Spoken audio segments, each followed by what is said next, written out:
De maître Jedi à fantôme de force, puis de fantôme de force à Padawan, Obi-Wan Kenobi apparaît de manière récurrente au sein de la saga Star Wars. Personnage ô combien central, son destin est étroitement lié à celui de la famille Skywalker, tout au long des films et bien plus encore. Le vieux Ben fait preuve d'une sagesse, d'une rigueur et d'une droiture exceptionnelles. Il incarne à la perfection l'idéal Jedi. À l'occasion de la sortie de sa propre série, on a décidé de revenir sur ce personnage apprécié de tous et de l'imaginer sous un angle jusqu'ici inimaginable.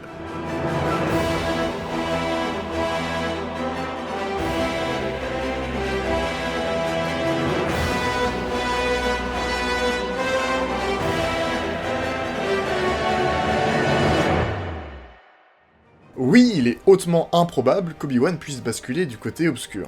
Tel qu'il nous est présenté dans les films et autres séries, cela paraît tout bonnement impossible.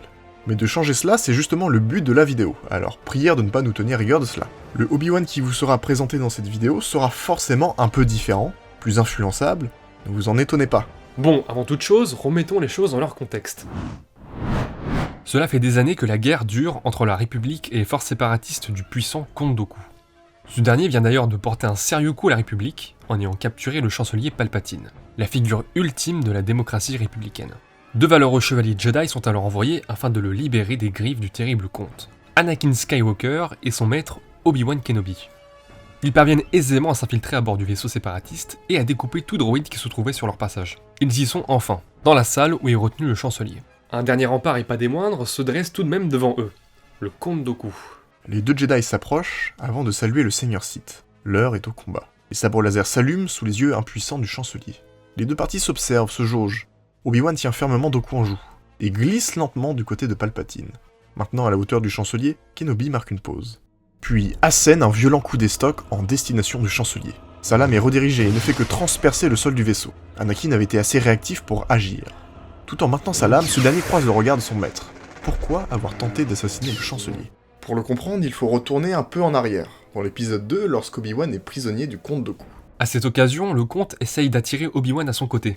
Il lui révèle la vérité, il lui révèle que la République est sous l'emprise d'un seigneur noir des Sith du nom de Dark Sidious. C'est un peu étrange de révéler tous tes plans comme ça à l'ennemi. Enfin bref. L'idée c'est d'amorcer les hostilités entre les Jedi et la République, de créer un climat de méfiance. Obi-Wan est stupéfait d'apprendre cette nouvelle, et est convaincu par le comte Dooku de le rejoindre. C'est ce qu'aurait fait Qui-Gon, assurément. Il est donc décidé qu'Obi-Wan fera office d'intermédiaire avec les Jedi et jouera son rôle en secret, attendant le bon moment pour attaquer, en continuant même parfois de se faire passer pour l'ennemi de Dooku.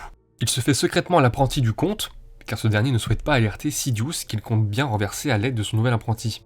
Obi-Wan est donc informé en partie du plan des Sith, même si Dooku prend bien soin de ne rien lui révéler à propos de l'Ordre 66. Retour au présent maintenant. Anakin est déboussolé par cette nouvelle. Obi-Wan essaye de le convaincre que c'est Palpatine l'ennemi à abattre, mais Anakin ne peut s'y résoudre et décide de riposter pour protéger le chancelier. Le jeune Jedi fait face à deux ennemis, son maître et le maître de son maître. Anakin se bat comme il peut, il bloque et part à tout va, mais les assauts sont bien trop répétés. Cependant, une attaque du comte Dooku vient le faire chavirer, et Obi-Wan profite de l'ouverture créée pour écarter Anakin du combat d'un coup de force. Le Jedi perd connaissance. Le chancelier Palpatine se retrouve désormais seul et sans protecteur, à la merci d'Obi-Wan et du comte Dooku. Il ne peut plus se cacher derrière son rôle, il doit passer à l'action. Il se défait lui-même de ses entraves et sort son sabre laser. L'heure est à la trahison. Palpatine bondit de son siège et l'affrontement commence. Bien que très expérimenté et en supériorité numérique, Dooku et Obi-Wan ont beaucoup de mal face à la technique de Sidious. Il les met sérieusement à mal. Il arrive même à mettre Dooku hors d'état de nuire en lui tranchant la main droite. Obi-Wan est désormais seul, face à l'un des plus puissants seigneurs Sith de tous les temps. Il redouble d'efforts, mais rien à faire. Sidious le surpasse. D'un revers du poignet, Sidious exécute le geste juste, et désarme Obi-Wan. Il est vaincu. Trop occupé à faire son rire narquois, Palpatine ne prend pas garde au retour d'Anakin Skywalker. Il avait vu de ses propres yeux le chancelier attaquer et faire preuve d'une grande maîtrise Sith. Cela l'avait convaincu de la véracité des dires d'Obi-Wan et du comte Dooku. Palpatine tombe au sol, à l'image de tout son plan pour renverser la République et les Jedi. Anakin se rend à l'évidence. Obi-Wan, et surtout Dooku, disait vrai. Cela chamboule toute sa conception de la guerre, de la République, du mouvement séparatiste. Et qu'est-il censé faire d'eux désormais?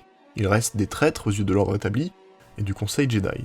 Son maître le raisonne et lui dit qu'à l'évidence, il ne peut pas se rendre sur Coruscant et auprès de l'ordre Jedi pour le moment. C'est donc Anakin qui est missionné de tout révéler, d'expliquer le déroulement des événements et toute la vérité. Le clan séparatiste, menée par Dooku, Obi-Wan et même Grievous effectuent une retraite. Avant d'avertir les Jedi, Anakin se rend auprès de Padmé. Elle est sa première confidente, la personne en qui il a le plus confiance, et la femme qu'il aime. Il lui explique tout. La trahison d'Obi-Wan, la réelle identité du chancelier Palpatine, le combat, etc., etc. Padmé est choquée de ces informations, mais croit fermement Anakin. Après tout, il a vu de ses propres yeux. Il est compliqué de trouver une source plus sûre. Anakin compte sur Padmé pour soutenir ses dires auprès du Sénat pendant que lui s'occupe de tout révéler au Conseil Jedi. Il sait très bien qu'il aura besoin d'énormément de soutien, notamment politique. Le Conseil Jedi est complètement fragmenté par cette nouvelle. Beaucoup pensent cela impossible, et la trahison d'Obi-Wan au profit de Dooku ne passe pas. Comment avait-il pu ne s'apercevoir de rien pendant toutes ces années? Mace Windu se méfie de l'histoire d'Anakin. Il ne croit pas en la trahison d'Obi-Wan. Selon lui, tout cela n'est qu'une mise en scène, une machination du comte Dooku. Un domaine dans lequel il est passé maître. Yoda, lui, pense que cela est tout à fait possible. Cela fait des années qu'il pressent un mal de ce genre. En parallèle, Padmé présente la situation au Sénat, qui se trouve dans une position toute nouvelle, puisque sans dirigeant. La trahison de Palpatine ravive les flammes séparatistes et crée un mouvement de sympathie pour le parti. Beaucoup se retrouvent donc convaincus par les revendications de Dooku, et voient même en lui le successeur légitime au poste de chancelier. Très logiquement, son nom est proposé au sein des candidats à la chancellerie. Bien entendu, les Jedi voient cela d'un très mauvais œil. Une arrivée au pouvoir de Dooku serait cataclysmique pour l'ordre. Si Dooku a effectivement prévenu d'une terrible menace, il ne faut pas le sous-estimer pour autant. Il reste lui-même extrêmement dangereux. Mais que peuvent-ils faire? Si Dooku arrive au pouvoir des suites du vote, ils ne peuvent que l'accepter. Et malheureusement pour eux, Dooku profite de sa nouvelle cote de popularité et de ses nombreux soutiens séparatistes au Sénat pour se faire élire. L'appui de la sénatrice Padmé Amidala l'ayant aussi beaucoup aidé à convaincre quelques sénateurs réticents. La première action de Dooku est de faire passer une loi afin de priver le Conseil Jedi de toute intervention militaire. L'idée est de séparer les pouvoirs et d'écarter les Jedi de sa politique. Le comte Dooku parvient à convaincre le Sénat du bien fondé de cette action. Il leur dit que les Jedi avaient été incapables d'agir face au plan de Palpatine, et que cet ordre vieillissant n'a plus rien à faire avec les armées républicaines, qui grâce aux clones sont en mesure de se défendre toutes seules. Les Jedi sont embêtés, ils savent que Dooku est un seigneur Sith, mais en même temps il a été élu de façon parfaitement démocratique. Le nouveau chancelier maintient la pression sur l'ordre, et demande la dissolution du Conseil Jedi et ses enseignements. Cette fois, cela en est trop. Dooku n'a pas le pouvoir de mettre fin à un ordre millénaire. Les Jedi se rebellent, et affirment ne rien vouloir faire de tout cela. Ils sont déclarés ennemis de la République. L'occasion est parfaite, beaucoup trop belle pour Dooku. Il déclenche l'ordre 66, l'annihilation des Jedi par les clones. Barricadés au sein du temple, les Jedi subissent un véritable siège. Contrairement à l'ordre 66 instigé par Palpatine dans les films, là les Jedi ont vu venir cette menace, et ne sont pas éparpillés partout dans la galaxie. Ils sont à quelques manquants près, tous concentrés ensemble dans le temple Jedi, faisant d'eux une cible extrêmement difficile à abattre. Ils sont soudés, bien décidés à résister. Hormis Anakin Skywalker, alors en plein doute. Il n'est pas sûr du bien fondé des actions Jedi, et aurait plus tendance à se ranger du côté séparatiste, à l'instar de Padmé. Cette idée fait son chemin dans son esprit, et il prend une décision très importante. Il permet aux soldats clones de pénétrer le temple Jedi. Il crée la faille dans la défense, et le temple se fait engloutir par les soldats férocement menés par le général Grievous. Anakin rejoint aussitôt Padmé, morte d'inquiétude pour lui. Il lui explique son choix, et lui dit qu'il est bien décidé à rejoindre Dooku et Obi-Wan, à rejoindre le clan séparatiste. Anakin s'en va alors rejoindre Dooku. Le chancelier l'accueille et le remercie du raisonnement dont il a fait preuve. Anakin poursuit en lui disant qu'il est prêt à le servir. Lui et la nouvelle république qui s'annonce. Dooku prend note et est satisfait d'entendre cela de la part du puissant Anakin Skywalker. Mais hélas pour ce dernier, il ne rentre pas dans ses plans. Dooku abat sèchement Anakin. Il est parfaitement conscient de ce que comptait en faire Sidious. Anakin représentait pour lui un danger, encore plus s'il se retrouvait associé à Obi-Wan. Dooku dispose déjà d'un apprenti, il n'en faut pas plus, pas moins. Obi-Wan est grandement affecté par la mort de son ancien apprenti. Mais Dooku s'est bien gardé de lui dire qu'il avait voulu les rejoindre. Auprès d'Obi-Wan, il prétend qu'Anakin est malgré tout resté fidèle aux Jedi, et est mort durant l'attaque du temple. Cependant, cette nouvelle ne prend pas auprès de Padmé.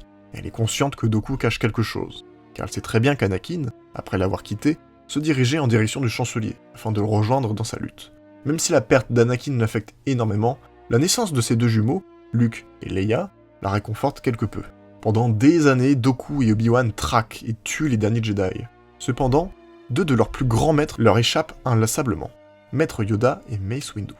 En parallèle, les enfants de Padmé ont grandi, de même que ses suspicions envers le chancelier. C'est pourquoi, dans l'ombre, elle dirige une organisation rebelle au régime de Dooku. Si rien ne le laisse transparaître auprès du chancelier, c'est pourtant bien elle à la tête du mouvement, Son réseau prend de plus en plus d'ampleur, si bien que Mace Windu, l'un des grands maîtres Jedi encore recherchés, fait secrètement partie des rebelles. Il entraîne les jumeaux Skywalker à la maîtrise du sabre laser et de la Force depuis maintenant des années. Leur mission est simple, détrôner Dooku. Les séquelles de l'attaque du Temple Jedi ne permettent malheureusement pas à Mace Windu de participer au combat. L'avenir de la galaxie repose sur Luke et Leia. Afin de renverser le pouvoir en place, de s'attaquer à Dooku, les jumeaux ont conscience qu'ils doivent faire face à Obi-Wan. Luke et Leia organisent donc une embuscade à l'encontre de ce dernier. Obi-Wan se retrouve seul face à eux. Les années d'expérience d'Obi-Wan lui confèrent un sérieux avantage. Il prend soin de s'occuper des jumeaux un par un, de façon méthodique. Après une esquive, il entaille l'épaule de Leia et la projette au sol. Le voilà désormais seul face à Luke. Luke récupère le sabre laser de sa sœur et s'essaye à combattre Kenobi, muni de 2 sabres laser. Pas de quoi faire perdre ses moyens à Obi-Wan, qui parvient à trancher le bras droit de Luke. Obi-Wan vient de défaire les jumeaux d'une facilité déconcertante. Il marque un temps d'arrêt, et observe les jumeaux au sol. Il se rappelle une situation similaire avec Anakin. Il se laisse quelque peu attendrir par la mémoire de son ami et la vision de ses enfants. Luke constate la scène et demande à Obi-Wan comment il a pu abandonner la mémoire de son père. Kenobi est étonné par cette remarque. Jamais Anakin ne l'a quitté. Il était comme un frère pour lui. Obi-Wan ne veut pas tuer ses enfants, et propose aux jumeaux de se rendre sans plus discuter. Aucun mal ne leur sera fait. Leia rétorque et feint la gratitude. Elle lui dit que si vraiment il avait tenu à son père, il ne se serait jamais rangé aux côtés de son tueur, Dooku. Selon Kenobi, cela n'a rien à voir. Anakin a simplement choisi un autre chemin, une autre voie. Il aurait aimé être à ses côtés. Leia poursuit et lui dit qu'il est bien bête de croire cela. Anakin, de l'aveu même de Padmé, s'était rangé du côté des séparatistes et était allé voir Dooku. Seulement Dooku l'a tué, de peur qu'avec Obi-Wan, il ne complote pour l'usurper. Et puis il avait déjà un apprenti, qu'il était d'ailleurs plus en mesure de contrôler. Luke reprend, et assure à Obi-Wan qu'il a été trahi, et que Dooku se sert simplement de lui. Car c'est ce que font les Sith. Obi-Wan reste pensif, observe les jumeaux, et quitte la pièce. Les laissant serre dans un sale état, mais en vie. Dooku convoque Obi-Wan pour une réunion de la plus haute importance. Il est question de savoir ce qui sera fait des groupes rebelles. De nombreuses de leurs bases ont été repérées, et il leur faut un plan d'action pour les attaquer. L'entretien est bref. Il est décidé d'attaquer frontalement. Il n'est pas question de se laisser intimider pour le compte Dooku. À la fin de la séance, Obi-Wan ne peut s'empêcher de demander à Dooku si cela est vrai, s'il a tué Anakin. Après une brève hésitation, Dooku lui révèle la vérité. Il lui dit que oui, c'est bien lui. C'était un mal nécessaire pour construire quelque chose de plus grand. Dooku lui avait certes menti et manipulé, mais c'est une technique Sith comme une autre pour arriver à ses fins. Et c'est ce que Obi-Wan avait envie d'entendre pour dégainer son sabre laser.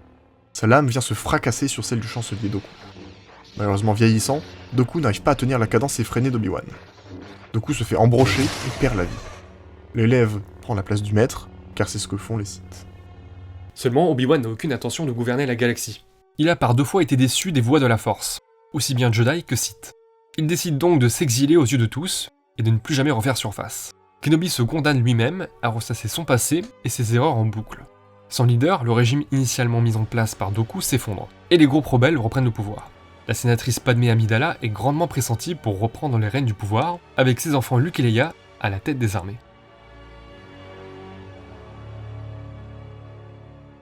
C'est la fin de cette vidéo, j'espère que ça vous aura plu. N'hésitez pas à liker, à partager, à commenter, à nous suivre sur les réseaux sociaux, Twitter, Instagram, TikTok, et on vous dit à la prochaine.